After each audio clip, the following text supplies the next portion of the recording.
છે। સમાચારોમાં આગળ રાજકોટની વાત કરીએ તો રાજકોટ શહેર ક્રાઇમ બ્રાન્ચે હાઈટેક ટેકનોલોજીથી વાહન ચોરી કરતી આંતરરાજ્ય ગેંગનો પર્દાફાશ કર્યો છે।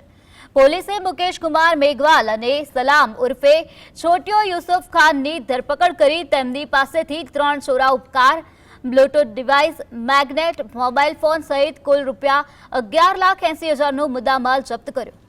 આરોપીઓ કારનું કાચ તોડી અંદર પ્રવેશ્યા બાદ મેગ્નેટથી સ્ટીયરિંગ બ્લોક અનલોક કરતા અને એપ્લિકેશન સાથે બ્લૂટૂથ ડિવાઇસ કનેક્ટ કરી માત્ર 5 મિનિટમાં કાર સ્ટાર્ટ કરીને ફરાર થઈ જતા।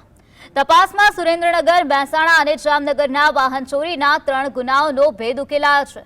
પોલીસે જણાવ્યું છે કે આરોપી સલામ રાજસ્થાનમાં હત્યાના ગુનામાં પેરોલ જમ્પ કરીને ફરાર હતો।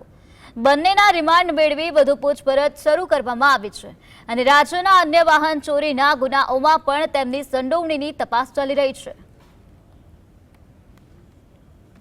અર્ટિગા તથા 2 સ્વિફ્ટ કાર પણ કબજે કરવામાં આવેલ છે અને આની સાથે ધરપકડ થતાં સુરેન્દ્રનગર, જામનગર તથા મહેસાણા પોલીસ સ્ટેશનના વાહન ચોરીના કુલ 3 ગુનાઓ પણ ડિટેક્ટ કરવામાં આવ્યા છે।